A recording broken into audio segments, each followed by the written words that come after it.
My dad labeled me the family failure for 5 years until his 60th birthday party.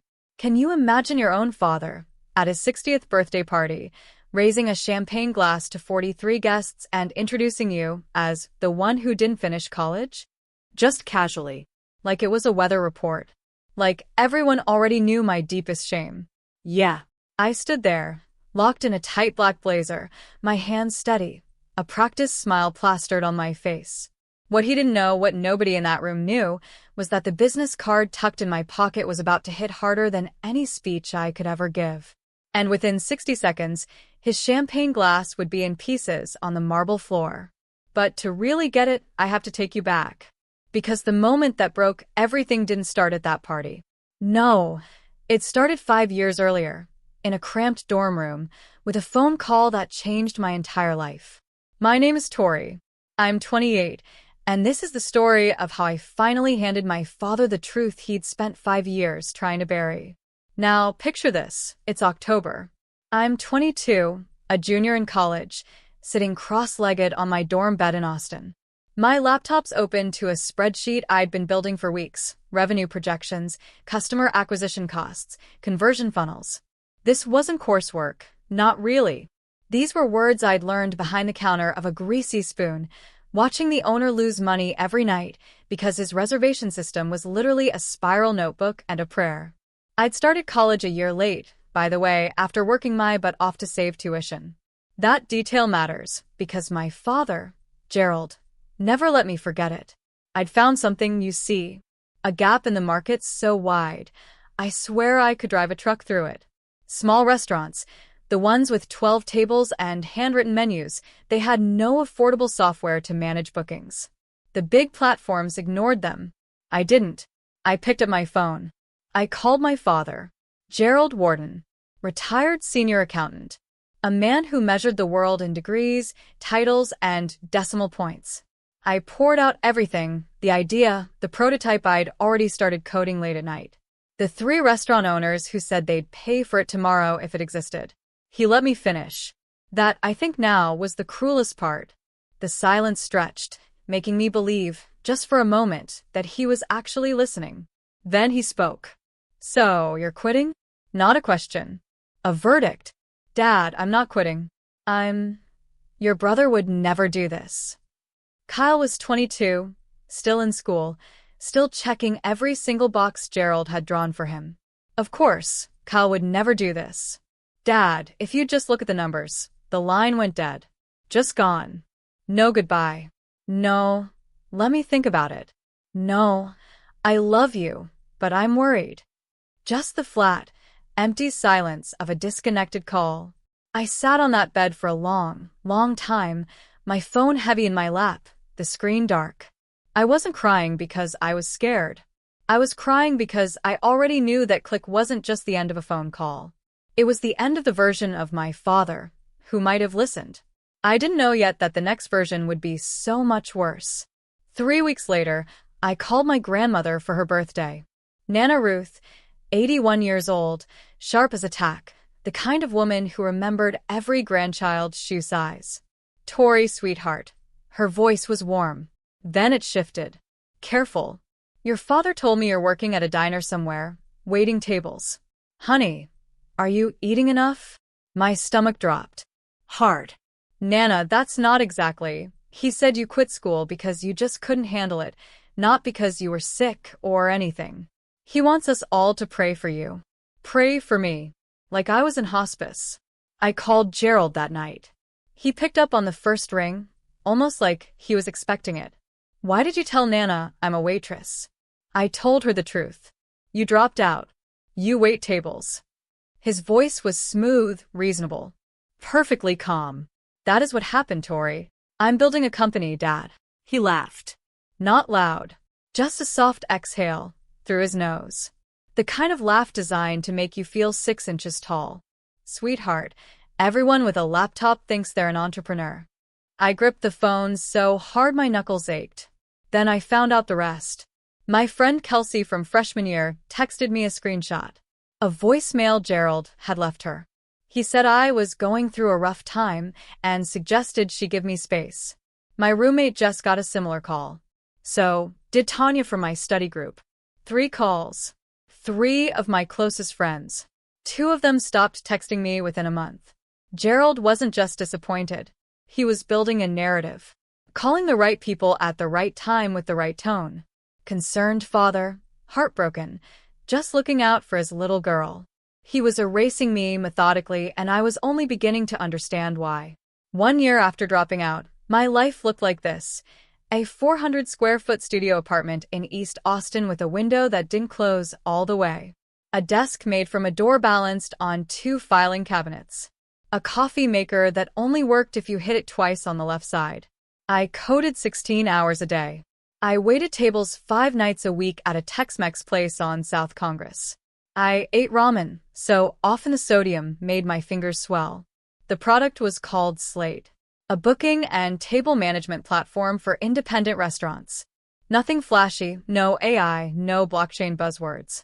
Just a clean, simple system that let a 12-table Italian place stop losing reservations written on napkins. My first 3 customers were all restaurants I'd worked at. They trusted me because I'd carried their plates and memorized their regulars' names. They paid $49 a month each. $147 in monthly recurring revenue. I remember staring at that number on my dashboard and thinking, this is real. Gerald called on Thanksgiving. I almost didn't pick up. Your cousin Jacob just got promoted to VP, he said. No hello. No. How are you? 26 years old. Same age as you. I said nothing. I'm not trying to make you feel bad, Tori. I'm trying to motivate you. I pressed my thumbnail into my palm until it left a white crescent. Thanks, Dad. Come home for Christmas. We can talk about getting you back into school. I know a few people at UConn who could. I have to go. I hung up first.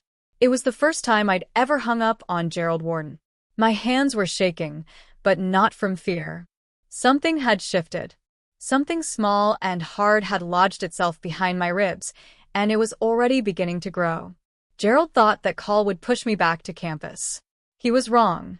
It pushed me further into the only thing I had left, the work. I flew home for Christmas anyway. I don't know why. Maybe I thought showing up would prove something. Maybe I still believed that if I just stood in the same room as my father, he'd eventually see me. Mom opened the door. Brenda Warden, 56, soft-spoken, the kind of woman who communicates love through casseroles and avoids conflict like it's a house fire. She hugged me a beat too long. Her eyes wouldn't meet mine. The living room was full. 15 people, aunts, uncles, cousins. Gerald stood by the fireplace in a pressed blue shirt, holding court with a glass of bourbon. He saw me, didn't stand, didn't walk over, just raised his glass an inch. Well, look who made it. A cousin asked what I was up to these days. Gerald answered before I could open my mouth. She's figuring things out. Aren't you? Sweetheart. That voice, dripping with pity. The whole room gave me the look. The one you give a stray dog that wandered in from the rain. I tried. Actually, I'm building a... Kyle, tell everyone about the Anderson account. Gerald pivoted to my brother without blinking, like I'd never spoken at all. After dinner, he found me in the kitchen alone, loading the dishwasher. He leaned against the counter and spoke quietly, almost gently. Don't embarrass me in front of everyone with your little business. When you have something real, we'll talk. I didn't answer. I finished the dishes. I grabbed my coat. I was halfway to the car when Mom caught up. She pressed a tin of her sugar cookies into my hands. She didn't say a word. She just pulled me close, held on for 5 seconds, and walked back inside. I drove to the airport at 8 p.m. on Christmas night. The cookies lasted 3 days. The silence from my mother, that lasted much longer, and it cut in places Gerald's words couldn't reach. Year 2. Slate had 50 restaurants on the platform. I hired my first 2 employees, a junior developer named Marco and a customer support rep named Sienna, who worked from her kitchen table in Waco. We were scrappy.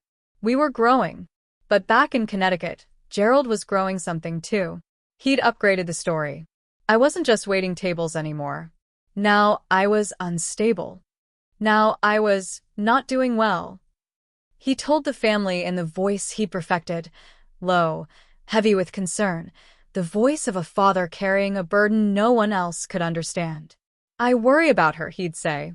"I don't think she's okay." The effects were surgical. My cousin Dana stopped inviting me to her annual 4th of July cookout. Aunt Pam sent me a prayer chain email. Nana Ruth called less and less. And when she did, she spoke to me like I was made of glass. Kyle phoned one night, cautious. "Dad told me you don't want to talk to anyone, that you asked for space." I nearly dropped my coffee. "Kyle, I never said that. He's the one who, I know. I didn't know what to believe." Gerald had flipped it. He wasn't pushing me out. According to his story, I was pulling away. I was the one isolating myself. He was just the worried father, helpless at the margins. I made one last attempt. I called him. "Dad, I need you to stop telling people things that aren't true about me." "Everything I said is true." His voice was calm, practiced. "You dropped out. You wait tables. What part is wrong?" Technically, parts were true. I had dropped out. I had waited tables. But he was using half-truths the way a locksmith uses picks, carefully, precisely, to open doors that should have stayed shut. I hung up, and I made a decision that would hold for the next 3 years. I would stop explaining. I would let the results speak. And if Gerald never heard them, that was his choice.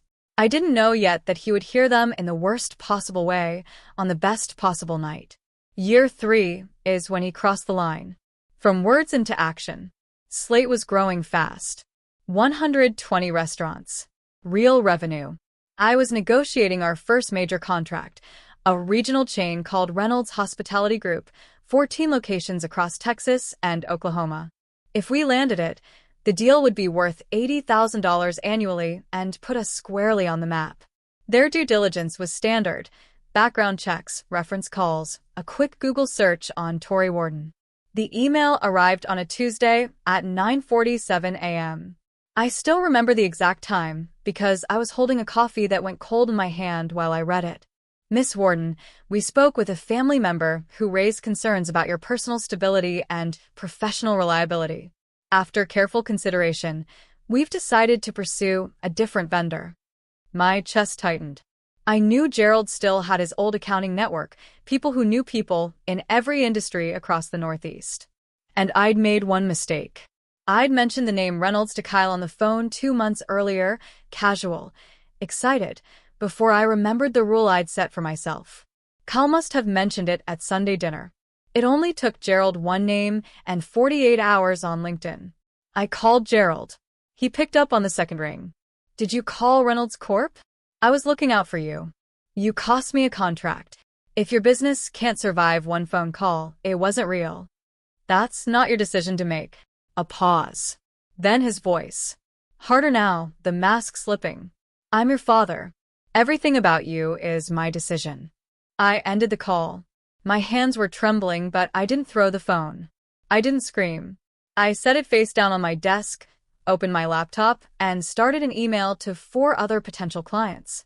$80,000 gone because Gerald Warden found a LinkedIn profile and made a phone call. Not out of love, not out of concern, but out of control. Pure, cold, architectural control. He'd moved from gossip to sabotage. From dinner table whispers to destroying my livelihood. And something inside me, the thing that had lodged behind my ribs 2 years ago, locked into place like a deadbolt. I was done defending, done explaining, done bleeding for a man who kept sharpening the knife. From this point on, Gerald would get nothing. No updates, no arguments, no chances. Just silence. Until silence wasn't enough anymore. Losing Reynolds nearly broke Slate. I had to let Sienna go. I couldn't look her in the eye when I told her. She said, "I understand, Tori," and that was worse than if she'd yelled. I sold my car, a 10-year-old Civic that barely passed inspection, for $3,000. I took the bus. I slept on the couch in our shared office space because my lease was up and I couldn't sign a new one. That was the month I started therapy. I found Dr. Nguyen through a sliding scale directory. She had a small office near campus with a crooked fern on her windowsill and a box of tissues that never seemed to run out. In our third session, she asked the question I'd been avoiding. Why don't you just tell your family the truth? Because he'll find a way to make it small. He always does. And if he does, then I'll have given him another weapon. She tilted her head. Tori, you don't need him to believe you. You need you to believe you. I stared at that crooked fern. I'd been watering someone else's opinion of me for 3 years and wondering why I felt so dry. That night, I made 2 decisions. First, no one in the Warden family would receive any information about Slate, my finances, or my professional life. Gerald couldn't destroy what he couldn't see.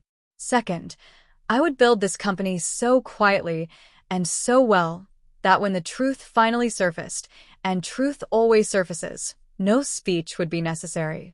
On Friday, I opened my inbox to a message I'd almost missed between spam. Subject line: Interested in Slate? Can we talk? Sender: Patricia Voss, former CTO of a publicly traded restaurant tech company. Angel investor. The kind of name you Google and then sit very still for a minute. I sat very still for a minute. Then I replied. Patricia Voss was 53, silver-haired, direct, and terrifying in the best possible way. She'd built and sold 2 companies before I was old enough to drive. She took the meeting at a coffee shop in downtown Austin. No office, no assistant, just a black Americano and a legal pad. I pitched for 20 minutes. She asked questions for 40. Not softball questions. Hard ones. What's your churn rate? How do you handle restaurants that cancel after onboarding? What happens when Toast or OpenTable builds the same feature? I answered every one. Not perfectly, but honestly. And when I didn't know something, I said, I don't know yet. Here's how I'd find out. She put her pen down. I like that you don't pretend. Most founders fake it until they forget what's real. 2 weeks later, Patricia Voss invested $200,000 for 15% of Slate Systems.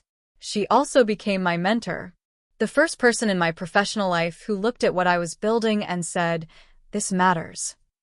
That evening, I sat in my studio apartment, still the same 400 square feet, still the same broken window, and held my phone. I scrolled to Mom. I wanted to tell her. God, I wanted to tell her. But I knew the math. Anything Brenda Warden heard at dinner, Gerald Warden heard by dessert. I put the phone down. Instead, I called Uncle Ray. Ray Warden, my father's younger brother, 53, quiet, lived in Portland, sold handmade furniture. Never once asked me when I was going back to school. I told him everything. The company, Patricia, the revenue, the plan. He listened without interrupting. A Warden family trait, apparently, just deployed differently. When I finished, the line was quiet for a moment. Then, I always knew you'd figured out, kid. Don't let anyone make you small. I cried. For the first time in 2 years, I cried because something good was happening and someone who shared my last name actually noticed. Year 4 is when the irony got so thick I could choke on it. Slate Systems had 500 restaurants on the platform, 20 employees, $3 million in annual recurring revenue. We'd moved into a real office, glass walls, standing desks, a kitchen that actually had food in the refrigerator. Forbes ran a feature in their digital edition, a roundup of emerging restaurant tech founders. Slate was highlighted. My name was in the article, but I'd specifically asked the journalist not to include my photograph. She thought it was modesty. It wasn't. It was strategy. Uncle Ray called the day after Thanksgiving. You're never going to believe this. Try me. Your father spent 20 minutes at the dinner table raving about some brilliant tech company that's transforming the restaurant industry. He read about it in Forbes. He was practically pounding the table. I closed my eyes. He said, and I'm quoting, "This is the kind of thing I wish Tori had the brains to build." The silence between us stretched for 5 full seconds. I almost choked on my turkey, Ray said. I laughed. It came out short and sharp, like a cough. There was no humor in it. My father was praising my work at the same table where he'd pitted my failure. Same meal. Same breath. Don't tell him, Uncle Ray. Not yet. I won't. He paused. But someday, Tori, he's going to find out. And when he does, I want a front row seat. I hung up and sat with it. Gerald Warden, The man who told 40 relatives his daughter was a struggling waitress was now a fan of her company. He just didn't know the waitress and the CEO were the same person. That Thanksgiving, he carved a turkey and my reputation in the same room. He celebrated Slate and mourned Tori, without realizing they were the same story. I saved Uncle Ray's voicemail. I had a feeling I'd want to hear it again someday. Kyle got engaged in February. I found out through Instagram.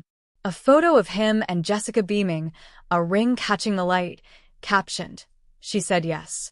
On a story I almost swiped past. He hadn't told me, or rather, Gerald hadn't let him. Kyle called 2 days later. His voice was tight with guilt. "Dad said you were too busy to come to the engagement party. I should have called you myself. I'm really sorry, Tori." "It's okay, Kyle. Congratulations." "I mean it. It wasn't okay." But Kyle wasn't the enemy. And I wasn't going to make him feel worse than he already did. The party had already happened. 30 guests at the house in Westport. Gerald's full production. Caterer, champagne, a toast that apparently made Jessica's mother cry. I heard the details from Dana, my cousin, the one who'd stopped inviting me to her cookouts until she didn't. She called that night, hesitant. "I need to tell you something." I sat down. "Your dad told everyone at the party that you're still waitressing somewhere in Texas, that he's given up hope." She paused. I heard her swallow. Then he pulled Jessica's parents aside, like he was confiding in them, and told them he dropped out because of emotional problems. I didn't move. He said it so quietly, Tori, so sincere, like it was breaking his heart to admit it, but it felt calculated. "Thank you for telling me, Dana. Are you okay?" No, I was not okay. My father had just told my brother's future in-laws, people I'd never met, that I was mentally ill. He'd poisoned a well, I hadn't even arrived at yet. But I kept my voice level. "I will be." I hung up, walked to my bathroom mirror, and looked at myself for a long time. The woman staring back at me ran a company worth 8 figures. She employed 20 people. She'd been featured in Forbes. And her own father was introducing her as a cautionary tale to strangers at family parties she wasn't even invited to. Something crystallized in that mirror. Not anger. Something colder. Something with a deadline. Gerald's 60th birthday was 10 months away. By March of year 5, Slate Systems closed its Series A round, a $40 million valuation. I owned 55%. 65 employees. 2,000 restaurant clients across 30 states. I hired a personal driver named Marcus, former Army, 6 feet 2 inches, quiet in a way that made rooms adjust when he walked in. He drove a black Lincoln that I didn't need, but had earned. I bought a penthouse in downtown Austin. I furnished it simply. No art on the walls yet. I still wore the same 3 blazers in rotation. I still didn't post on social media. I was building a life, not a brand. Uncle Ray called in April. "Your dad's 60th is in June. Your mother asked me to ask you to come." I stared out the window at the Austin skyline. "Did she ask or did he?" She asked. "Gerald doesn't know I'm calling. Honestly, he probably assumes you won't show up." I was quiet for a long time, long enough that Ray said, "You still there?" "I'm thinking." I brought it to Dr. Nguyen the next week. We'd been doing sessions for 2 years by then. She knew the whole map. Every phone call, every holiday, every scar Gerald had left with words that sounded reasonable on the surface and drew blood underneath. "What do you want from going?" she asked. I looked at the fern. It had grown since I started coming. Straighter now. I want it to be over. I want to stop being the version of me that he invented. She nodded, wrote nothing down. That meant it was important. I called Ray that night. "I'll be there, but I'm doing it my way." After we hung up, I opened my desk drawer, took out a business card. Cream stock, embossed lettering. Tori Warden, CEO, Slate Systems. I slid it into my wallet. Then I called Marcus. June 15th, Connecticut. "Clear your schedule." "Yes, ma'am." 3 words. That's all it took to set the final piece in motion. But before that night arrived, Gerald would do one more thing. One final, infuriating thing. The thing that almost made me cancel everything and the thing that guaranteed I wouldn't. 2 weeks before the party, my phone rang at 8 a.m. The caller ID showed a New York area code. I picked up, expecting a sales call. Miss Warden, this is David Park from Crestline Ventures. We're currently evaluating Slate Systems for a potential growth stage investment. Of course. How can I help? A beat of silence. The professional kind, the kind that means someone's choosing their words carefully. I'll be direct. Someone claiming to be your father contacted our firm yesterday. He suggested we, and I'm quoting, do our due diligence on her mental health history before committing capital. The room tilted. Just for a second. Here's what I pieced together afterward. Gerald had been Googling my name periodically for years. Kyle let it slip once. Dad checks on you online sometimes. To Gerald, that was parenting. He'd seen my name connected to Slate Systems in a trade article, but never read past the headline. He didn't know I was CEO. He didn't know the valuation. He just saw the word investment next to his dropout daughter's name and decided to do what he always did. Control the story before anyone else could tell it. He found Crestline's general number on their website and called. He said you had a history of instability, that you dropped out of college due to psychological issues, and that your judgment was, in his words, compromised. I pressed my palm flat against my desk. Is there something we should know? David asked. My voice came out even, steady, professional. 5 years of practice. There is nothing to know, Mr. Park. I'd encourage you to speak with Patricia Voss, my lead investor, or any of our current partners. My track record speaks for itself. That's what we figured.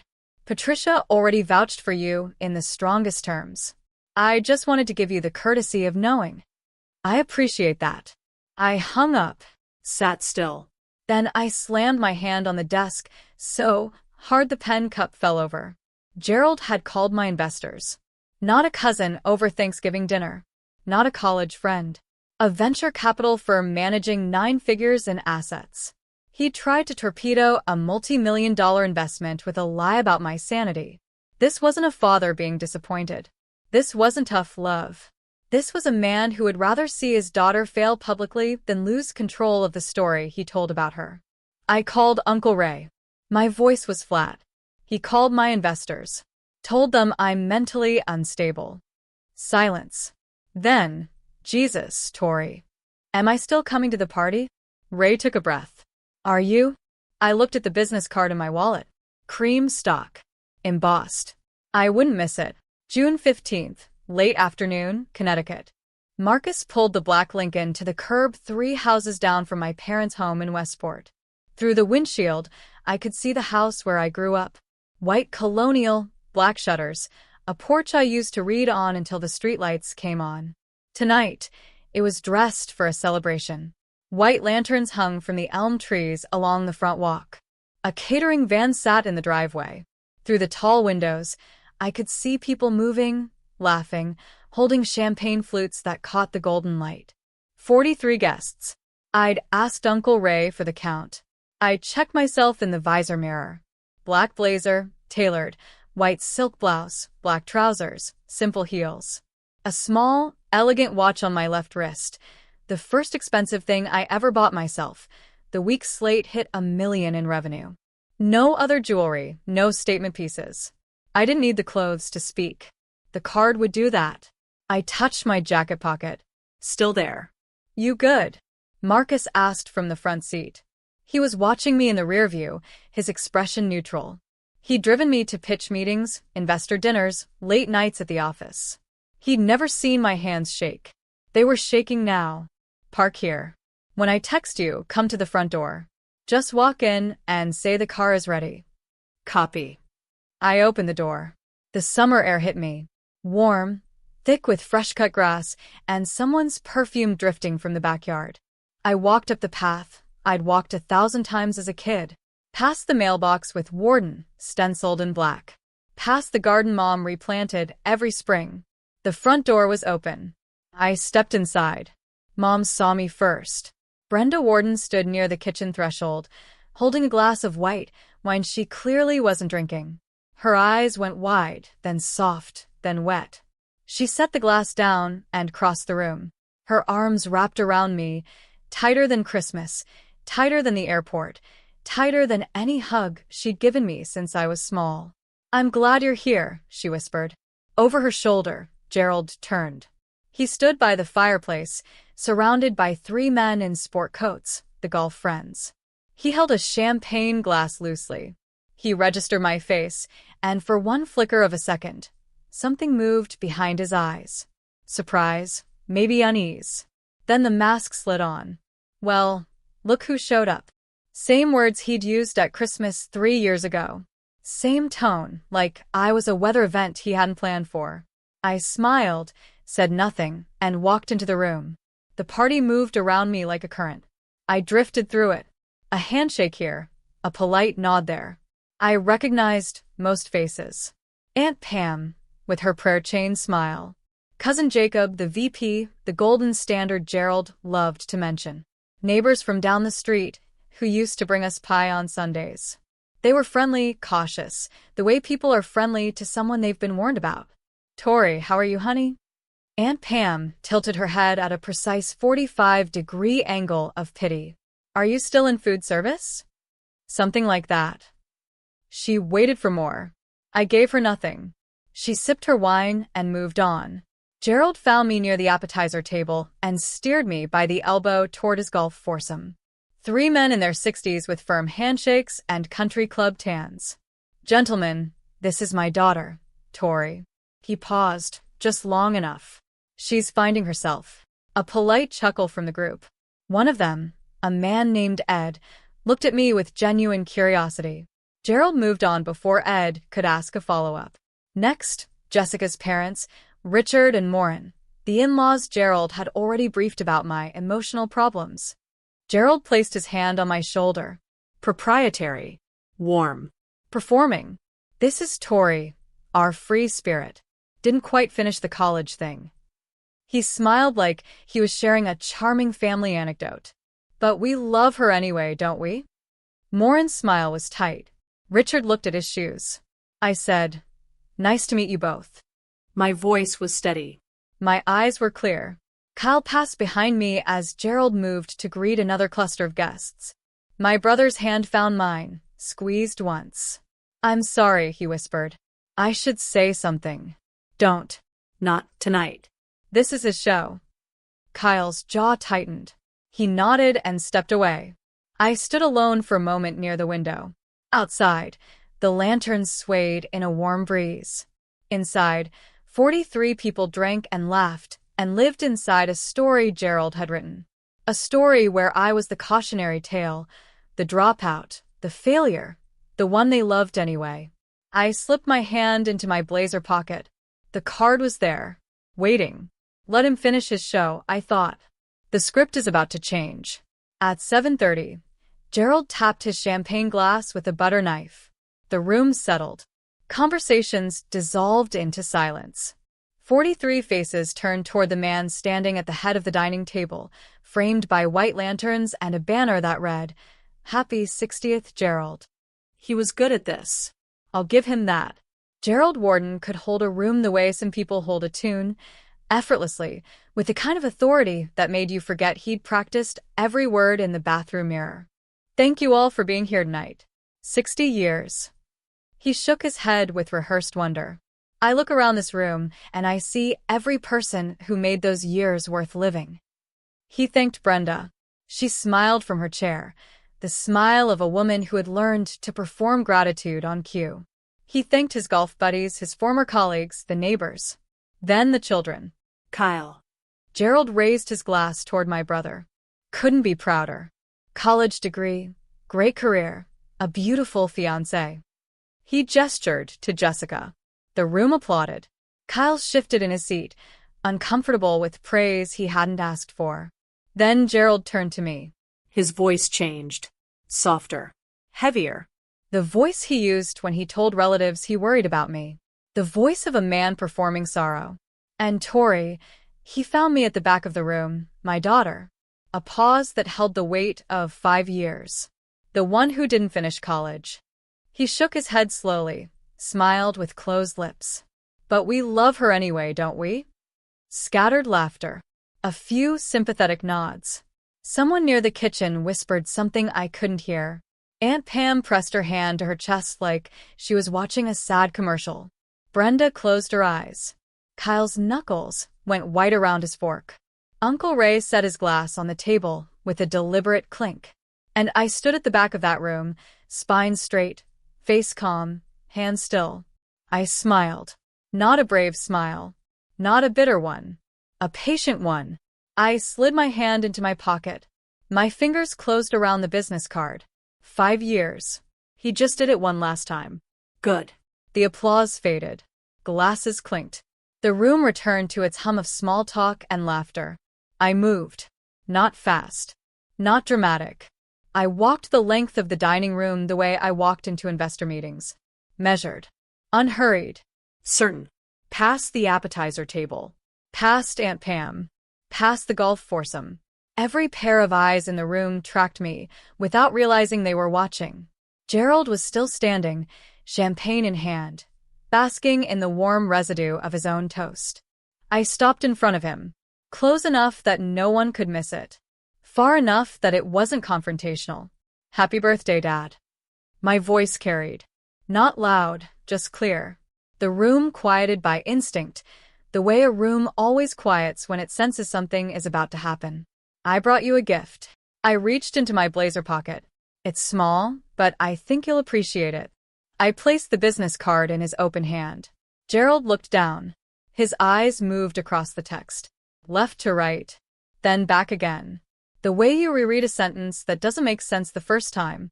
Tory Warden, CEO, Slate Systems. His lips parted. No sound came out. Slate Systems. The company he'd raved about at Thanksgiving dinner. The company he'd called brilliant. The company he'd wished his daughter had the brains to build.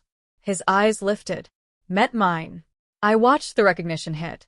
Not all at once, but in waves. First confusion, then disbelief, then a slow, flooding horror that started at his pupils and spread outward like ink in water. His fingers loosened. The champagne glass slipped from his hand and shattered on the marble floor. The sound cracked through the room like a gunshot. Every conversation stopped. Every head turned. 43 guests stared at Gerald Warden, his hand still open, his face white, champagne and broken glass pooling at his polished shoes. No one moved. No one breathed. I stood exactly where I was, hands at my sides, my heart hammering so hard I was sure the whole room could hear it. But my face gave them nothing. The silence lasted 4 seconds. It felt like 40. Someone near the kitchen said, "What happened? What's on the card?" Gerald didn't answer. He couldn't. He stood frozen, staring at the small rectangle in his hand like it had caught fire. Kyle stepped forward. He took the card gently from Gerald's fingers, turned it over, and read it aloud. His voice was steady, but I could see the vein in his neck pulsing. Tory Warden, CEO, Slate Systems. A murmur rolled through the room. Low. Electric. Gathering speed. Slate Systems. Ed from the golf group frowned. "Wait, isn't that the company? Oh my God," Aunt Pam said. Her hand was on her mouth now, not her chest. Cousin Jacob, the VP, the golden standard Gerald measured everyone against, pulled out his phone and typed something. His eyes went wide. He showed his screen to the person next to him. They showed the next person. Maureen, Jessica's mother, looked at Gerald with an expression I'd never seen on a stranger's face before. Pity. For the wrong person. She turned to her husband. Richard's jaw was tight. Uncle Ray didn't move from his chair. He lifted his glass an inch. Not a toast. Not a performance. Just a quiet salute. And his eyes were red. Gerald found his voice. It came out cracked. "Tory," he swallowed. "Is this? It's real, Dad. It's been real for 5 years. Why didn't you tell me?" The question landed in the center of the room, like a stone in still water. The entire room held its breath. I looked at my father, at the man who had shaped my childhood and shattered my 20s, at the man who bragged about my company while bearing my name. "I did," I said. My voice didn't waver. "You called it a laptop fantasy." Gerald's mouth opened. Nothing came out. Behind me, I heard my mother. Not words, just the soft, strangled sound of a woman who'd held it together for 5 years and couldn't hold it anymore. Brenda Warden was crying, her hand pressed over her lips, tears running silently down her wrist. The front door opened. Marcus stepped inside. Black suit, posture that said military before his mouth said anything at all. He scanned the room once, a habit, not a choice, and then looked directly at me. Ms. Warden, the car is ready whenever you are. Ms. Warden. 2 words, said with the practiced calm of someone who said them every day. Every head in the room turned from Marcus to me. From the driver in the doorway to the woman Gerald had introduced 20 minutes ago as a dropout who couldn't finish college. Gerald looked at Marcus, looked at me. His face was doing something I'd never seen. Not anger, not sadness, but the expression of a man watching a building he constructed brick by brick collapse from the inside. I turned to him one last time. I wanted you to be proud of me, Dad. My voice was quiet, steady. No tremor. No heat. For a long time, that was the only thing I wanted. I let that settle. But you chose to be ashamed of someone you never bothered to know. Gerald's hand moved, reaching toward me, or toward the card, or toward something he'd already lost. I'll never know, because I didn't wait. I'm not here to prove you wrong. I'm here to stop needing you to see me. I turned to my mother, took her hands. She was shaking. I pulled her close and whispered against her hair. I love you, Mom. Call me when you're ready. She nodded. Couldn't speak. I found Kyle, took his hand, squeezed it. I'm proud of you. Truly. This doesn't change that. His eyes were glassy. He squeezed back. Then Uncle Ray. He stood from his chair. He didn't say a word, just wrapped his arms around me the way he had when I was 9 years old and fell off his porch and refused to cry. I stepped back, straightened my blazer, walked to the door. Marcus held it open.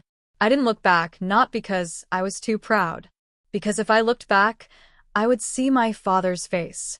And some part of me, the little girl who used to ride on his shoulders at the park, might have stayed. And I couldn't stay. Not anymore. The night air hit my skin as I stepped out. Warm, quiet. The lanterns still glowing behind me. The Lincoln waiting at the curb. I walked toward it. Behind me, through the open door, I heard nothing. No shouting. No footsteps. Just the enormous, suffocating silence of 43 people who had just watched a story rewrite itself. Marcus pulled away from the curb slowly. No rush. The headlights swept across the front of the house, and then we were past it, turning onto the tree-lined road I used to bike down every summer. I watched the house shrink in the side mirror. The white columns, the lanterns, the warm glow of a party that had gone very, very quiet. Marcus drove. I sat. Neither of us spoke. We were 2 miles from the highway when it hit me. Not the satisfaction. Not the relief. Just the weight. All at once, like a dam breaking, 5 years of held breath releasing in a single, silent flood. I cried. Not the way I cried in my dorm room 5 years ago. Not the way I cried when Uncle Ray said he was proud of me. This was different. This was the kind of crying that comes from a place so deep you don't have a name for it. I wasn't crying because I won. I was crying because I'd spent 5 years hoping I wouldn't have to do this. I was crying for the father I lost on a phone call when I was 23. For the Christmases I drove to the airport alone. For every time someone said, "Your dad told me," and I knew what came next. I was crying because a little girl who once believed her father was the tallest man in the world just handed him a piece of paper and watched him shrink. Marcus reached over the seat without turning around and placed a tissue on the armrest beside me. He said nothing. He didn't need to. I wiped my face, breathed in, breathed out. I opened my phone. 7 missed calls. Gerald, 3 Brenda, 2 Kyle, 1 Dana. 1 I didn't listen to any of them. Instead, I opened notes and typed 5 words. I showed up. I'm enough. Then I called Dr. Nguyen's office and booked an appointment for the following Tuesday. The highway opened up ahead of us. Dark sky. Clear lane. I leaned my head against the cool glass and closed my eyes. It wasn't over. I knew that. But the hardest part was done. I had introduced myself. The next morning, I was back in Austin. Same desk. Same view of the skyline through floor-to-ceiling glass. But something in the room was different. Or maybe something in me was. I called my attorney at 9 sharp. Rachel, I need you to draft a cease and desist letter. She didn't flinch. Rachel Briggs had been my counsel since the Series A. She'd seen the Reynolds situation. She knew the backstory. Who's the recipient? My father, Gerald Warden. A brief pause. Professional, not personal. What specifically are we addressing? 2 documented instances of unauthorized contact with my business associates. Reynolds Hospitality in year 3 and Crestline Ventures 2 weeks ago. Both times he made false statements about my mental fitness to conduct business. That's tortious interference and defamation per se under Connecticut and Texas law. I want it clean, Rachel. No emotion, just the facts and the consequences if he continues. Tori, are you sure he's your father? That's exactly why it has to be formal. Informal didn't work for 5 years. Rachel said she'd have the draft by end of day. I spent the next hour composing an email, not to Gerald, but to the family. I revised it 4 times before it felt right. Clear without being cold. Honest without being vindictive. I love this family, but I won't accept being lied about anymore. If anyone has questions about my life, my career, or my well-being, ask me directly. Not Dad. I'm not the person he described. And I think some of you are beginning to understand that. My door is open. It always has been. I hit send, set the phone face down, pressed my palms flat on the desk, and breathed. Patricia Voss called that afternoon. I heard what happened. News travels fast. Good news should. Her voice was warm, certain. You handled it with more grace than anyone I know. The board is behind you 100%. I thanked her. We talked for a few minutes about next quarter's projections. Normal work, normal life, the kind of conversation I'd fought 5 years to have without looking over my shoulder. When we hung up, I sat in the quiet of my office and realized something. The cease and desist wasn't punishment. The email wasn't revenge. They were borders. Real, visible lines that said, you may love me, but you may not lie about me. You may disagree with me, but you may not sabotage me. Boundaries aren't walls. They're doors with locks. And I just changed the key. Uncle Ray called 2 days after the party. Thought you'd want a report from the front. Go ahead. Gerald had locked himself in his study the entire day after his birthday. Brenda brought him coffee twice. He didn't touch it. The caterer came to pick up the rented glassware at noon, and Gerald didn't come out to sign the invoice. Brenda handled it.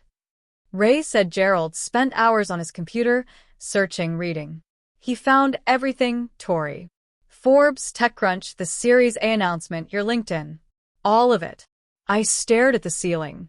He called Kyle that night, asked if Kyle knew. Kyle said no. Ray paused. Then Kyle said something I didn't expect. What? He said, no, Dad. I didn't because you made sure none of us knew the real Tori. I closed my eyes. And Mom.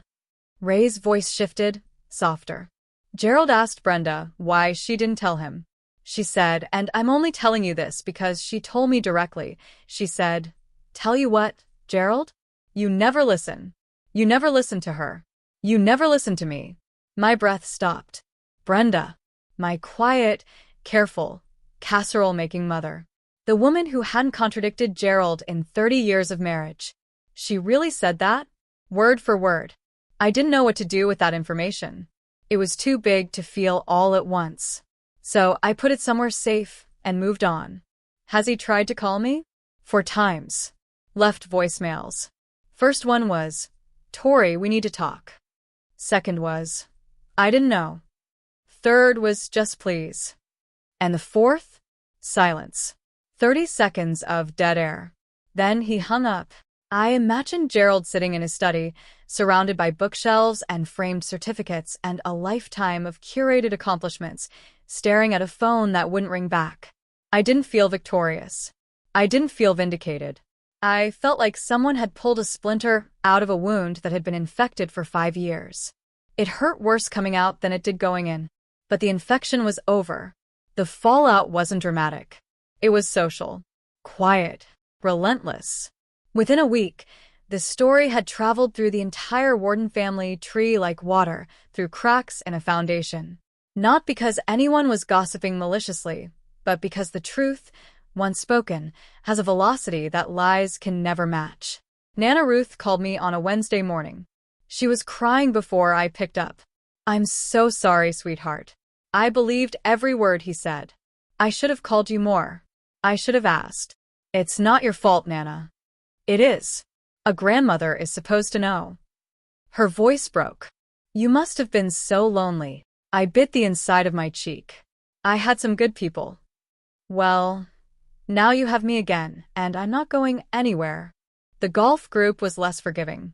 Ray told me Gerald showed up for his usual Saturday round and felt the temperature shift before anyone said a word.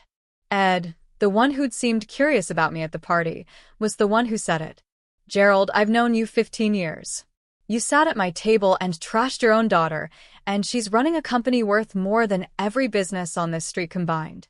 That's the worst thing I've ever heard a father do." Gerald didn't finish the round. Then came the in-laws. Jessica's parents, Richard and Morin, called Kyle. Morin was direct. "Your father told us Tori had emotional problems. He looked us in the eye at our first family event and lied. Kyle, that concerns us." Kyle told me about the call. He sounded tired. "They're not mad at you. They're mad at Dad, but it's creating tension." Jessica's worried. "I'm sorry, Kyle." "Don't be. This is on him. All of it." The cease and desist arrived at Gerald's house on a Thursday. Rachel confirmed delivery. Signature required. Uncle Ray told me Gerald sat at the kitchen table reading it. He read it twice. Then he folded it, put it back in the envelope, and sat there for a very long time. He didn't call anyone that night. He didn't call anyone the next day either. The man who had controlled the Warden family narrative for 5 years was, for the first time, out of words. 2 weeks after the party, Uncle Ray showed up at my office in Austin. He didn't call ahead, just appeared in the lobby holding a brown paper bag and wearing a flannel shirt that probably cost $12. "Drove down from Portland," he said. "Brought you a sandwich." We ate on the rooftop terrace of my building. Turkey clubs like when I was 10, and he'd take me fishing and we'd eat gas station sandwiches on the dock. He pulled an envelope from his jacket. "This is from your father. He asked me to bring it because he doesn't have your address." I told him I'd deliver it, but I wouldn't lobby for him. I'm the mailman, not the ambassador. I took the envelope. Plain white, my name handwritten on the front in Gerald's precise accountant script. No return address. I opened it at my desk that evening, alone. The letter was 2 pages, handwritten. His penmanship was slightly uneven. He'd been pressing too hard with the pen in places. He started by admitting he was wrong. That part took half a page. Then he pivoted, and I felt the old machinery begin to turn. "I was scared you were ruining your life. I didn't know how else to protect you. Every time I heard about another friend's child succeeding, I felt like I'd failed as a father. Then something caught me off guard. I realized now that I wasn't protecting you. I was protecting myself." That last sentence surprised me. It was the most honest thing Gerald Warden had ever written. He ended with, "I'm proud of you. I always was. I just didn't know how to show it." I folded the letter, set it on my desk, stared at it. I didn't believe the last part. Not yet. Maybe not ever. You don't spend 5 years telling 40 people your daughter is a failure and then claim you were proud all along. That's not how pride works. But the part about protecting himself? That rang true. Gerald wasn't a monster. He was a man with a very small definition of success and a very large need to control the story. When I stepped outside his definition, he didn't know how to follow. So he rewrote me into something he could explain. I brought the letter to Dr. Nguyen. "I don't hate him," I said. "But I don't trust him, and I don't know if I ever will." She looked at me. "Trust isn't a switch, Tori. It's a bridge, and he burned his side years ago. If he wants to rebuild it, he does the work, not you. That night, I sent Gerald an email. 12 words. I received your letter. Thank you. I'm not ready to talk yet. When I am, I'll reach out. Please respect that. He didn't reply. For the first time in 5 years, Gerald Warden respected a boundary I set. It was the smallest step, but it was the first real one. My mother called on a Sunday in July. I was on my balcony watching the sun go down over Austin, holding a glass of iced tea I hadn't taken a single sip from. Her name lit up the screen. Not home. Not Mom and Dad. I'd changed the contact to just Mom 2 years ago. A small act of separation that felt enormous at the time. Tori. Her voice was different, steadier, like a woman who'd been practicing what to say. Hi, Mom. A pause. Then she spoke, and I realized she hadn't been practicing at all. She was just finally telling the truth. I'm sorry I never stood up for you. I was a coward. I watched your father rewrite who you were, and I stood in that kitchen and said nothing. Year after year, I gripped the railing. I knew it was wrong. Every time he picked up the phone and called someone to tell them you were struggling, I knew. And I told myself it was easier to stay quiet than to fight him. She took a shaky breath. There's no excuse for that. You're right, I said. My voice was thick. There isn't. I heard her swallow. That hurt more than anything he said, Mom, because I always knew you loved me. And you let him do it anyway. She cried. Not the quiet kind from the party. Real crying. The kind that breaks open a chest. I know. I know. I'm not asking for excuses. I'm asking for different. I'm seeing a counselor. She said it quickly, like she'd been saving it. Gerald doesn't know, but I needed to talk to someone. I needed to understand why I stayed silent. Now I was crying. I'm glad, Mom. I really am. We stayed on the phone for 2 hours that night. I told her things I'd never told anyone in the family. About sleeping on the office couch. About Patricia Voss. About the night I won a SAS Industry Award and stood on stage accepting it with no one in the audience who shared my name. I wish I'd been there, she said. Me too, Mom. Me too. When we hung up, the iced tea was warm and the sky was dark, and something that had been locked in my chest for 5 years had shifted. Not opened. Not healed. But shifted. The way a bone resets before it can begin to mend. Brenda Warden was never going to be the mother who charged into battle, but she was for the first time becoming the mother who refused to look away. And right now, that was enough. 6 months after the party. December. My office. I keep 2 business cards in my desk drawer. One is a fresh print, the kind I hand to investors and conference contacts. The other is the one I carried in my blazer that night in June. It has a small crease from where Gerald's fingers folded around it before the glass fell. I don't know why I kept it. Maybe because it's proof. Not proof of my company or my title. Proof that I showed up. People ask me sometimes if that night was worth it. If I regret it. If I do it differently. I tell them I didn't go to that party to win.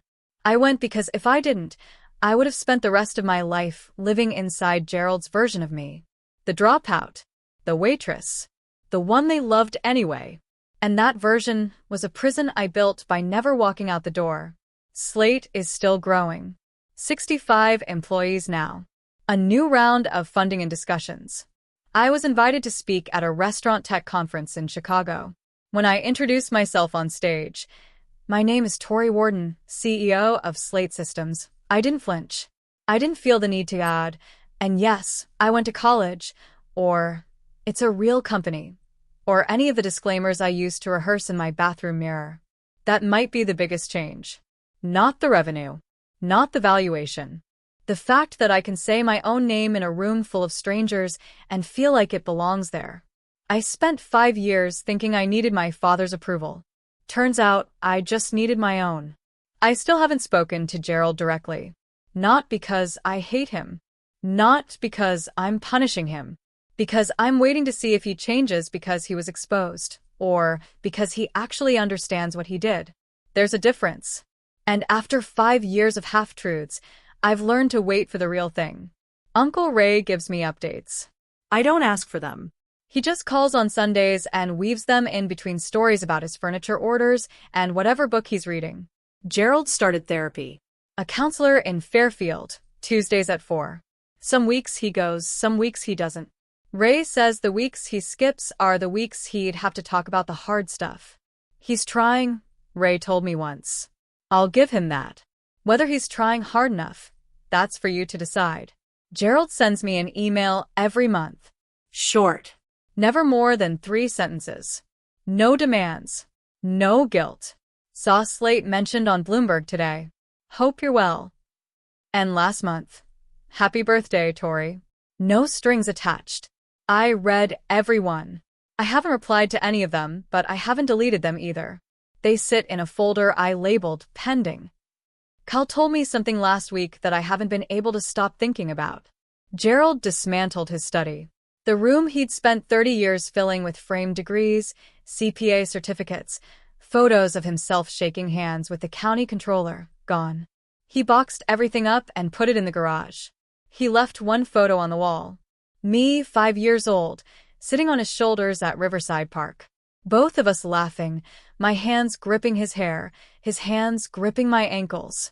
Kyle sent me a picture of the wall. Just the one frame. A single nail. I stared at that photo for a long time.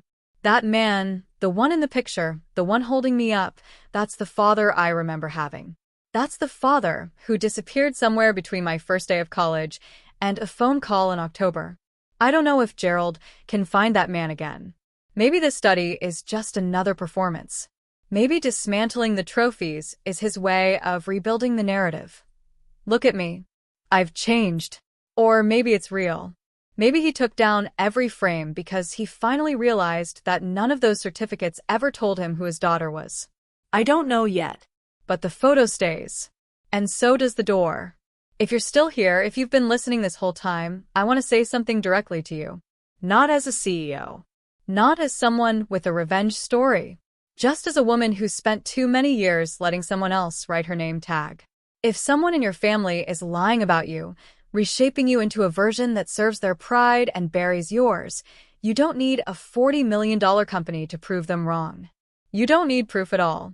The only thing you need is the willingness to say out loud, or just to yourself, the version of me you're telling people about is not who I am. And I refuse to live inside that story. I didn't cut Gerald out of my life, but I drew a line so clear that no one, not him, not my mother, not my brother, not a single cousin at a single holiday, could pretend it wasn't there. That line isn't a wall. It's a door. The key is on Gerald's side. If he changes truly deeply, not just because he got caught, but because he understands, the door is open. It always has been. But I'm not standing on my side of it waiting anymore. I have a company to run. I have people who depend on me. I have a life that doesn't need anyone's permission to exist. It's Tuesday morning in Austin. The skyline is orange. My coffee is hot. My phone just buzzed. A new email from Gerald. I can see the preview. Thinking of you today. Just wanted you to know. I look at it for a moment. I almost smile. Then I set the phone down, pick up my coffee, and watch the sun come up over a city that knows my name, even if it took my family 5 years to learn it. My name is Tori Warden, and I finally get to introduce myself. And that's where I'll leave it for now. If Tori's story touched something in you, tell me in the comments. What boundary do you wish you'd set sooner? If you've ever been mislabeled by someone who should have known you best, you're absolutely not alone.